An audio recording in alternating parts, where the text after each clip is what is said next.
বঙ্গভোট যুদ্ধে সাধু সন্ত বিতর্ক। মুখ্যমন্ত্রীর বিরুদ্ধে আগেই হুঙ্কার প্রধানমন্ত্রীর, এবার মমতার বিরুদ্ধে আইনি নোটিশ কার্তিক মহারাজের। তবুও নিজের বক্তব্যে অনড় মুখ্যমন্ত্রী। বাঁকুড়ার উন্দার সভা থেকে আবারও ভারত সেবাশ্রম সংঘের সাধু কার্তিক মহারাজকে নিশানা মমতার। বুকে বিজেপির চিহ্ন নিয়ে রাজনীতি করার পরামর্শ মুখ্যমন্ত্রীর। মমতার পাশে দাঁড়িয়ে কার্তিক মহারাজের রাজনৈতিক চরিত্র নিয়ে প্রশ্ন তুললেন অধীর চৌধুরীও।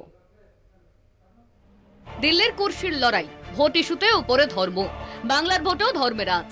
মমতার মুখে বারবার ভারত সেবাশ্রম সংঘের কার্তিক মহারাজের নাম। কয়েকদিন আগে ধর্মের আড়ালে সাধু সন্তের বিরুদ্ধে রাজনীতির অভিযোগ তোলেন মমতা বন্দ্যোপাধ্যায়। এরপরই বাংলায় এসে মমতার উপর ক্ষোভ উগরে দেন প্রধানমন্ত্রী নরেন্দ্র মোদী। ভারত সেবাশ্রম সংঘের কার্তিক মহারাজ 48 ঘন্টার মধ্যে ক্ষমা চাইতে হবে, এই দাবিতে আইনি নোটিশ পাঠান মুখ্যমন্ত্রীকে। তবু নিজের অবস্থানে অনড় মমতা। রামকৃষ্ণ মিশন নয়, কেবলমাত্র কার্তিক মহারাজের বিরুদ্ধেই তার অভিযোগ বলে জানিয়ে দেন মুখ্যমন্ত্রী। কে কি বললেন কিছু যায় আসে না, পাল্টা কার্তিক মহারাজ। আমি রামকৃষ্ণ মিশনের বিরুদ্ধে নই, কেন একটা ইনস্টিটিউশনের বিরুদ্ধে হব?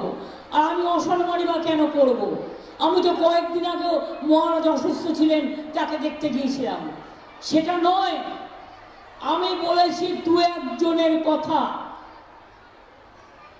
আমি আজ নয়, সাগরে গঙ্গাসাগরে ভারত সেবাশ্রম সংঘের অফিস আছে, আশ্রম আছে।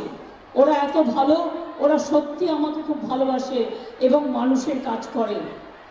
আমি একটি লোকের নাম করে বলেছিলাম, তার নাম কার্তিক মহারাজ। তিনি আমাদের এজেন্ট বসতে দেয়নি। তৃণমূল কংগ্রেসের ভোটের দুদিন আগে মুর্শিদাবাদে যে দাঙ্গাটা করিয়েছিলেন তার হোতা ছিলেন উনি। আমি সেই জন্য বলেছিলাম। এখন তারও ব্যক্তি সাধনা, তারা তো বলতেই পারেন।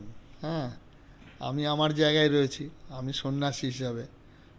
আমি এখানকার মুর্শিদাবাদ জেলায় তো সমস্ত মানুষের কাছে আমার পরিচয় রয়েছে।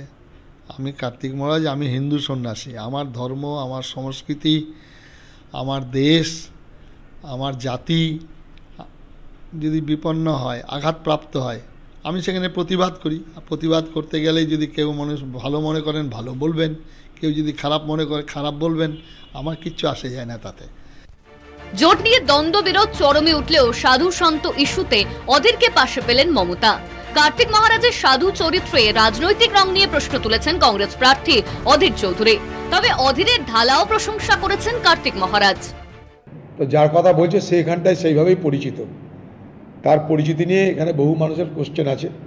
সে কমসে কম সাধু বা সন্তের বা সন্ন্যাসীর যে চরিত্র হওয়া উচিত সেই চরিত্র তার নেই, এটা এলাকার সব মানুষ জানে। সে সরাসরি রাজনৈতিক ব্যক্তিত্ব হিসাবেই এলাকার মানুষের কাছে পরিগণিত হয়। রাজনীতি শব্দের অর্থটা হচ্ছে শ্রেষ্ঠ নীতি। যেখানে নীতি কথাটি থাকবে সেখানে কিছু নীতি নিয়ম থাকবে।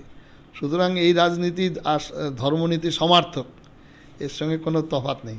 কেউ বলতে পারেন, কিন্তু আমার এই আশ্রমের কাজে আমি চিরকৃতজ্ঞ থাকব। এই বেলডাঙ্গা আশ্রম নির্মাণে সর্বপ্রথম আমাদের মাননীয় অধীর রঞ্জন চৌধুরী বেশি সাহায্য করেছেন, অনেক অর্থ দিয়েছেন, আর সব সময় আমার পাশে থেকেছেন। প্রধানমন্ত্রী, মুখ্যমন্ত্রী, অধীর চৌধুরী গোল গোল সবাই ঘুরছেন ধর্ম সাধু সন্তকে ঘিরে। তবে কি ভোটের ইস্যু কম পড়েছে, উঠছে প্রশ্ন। কলকাতা টিভি।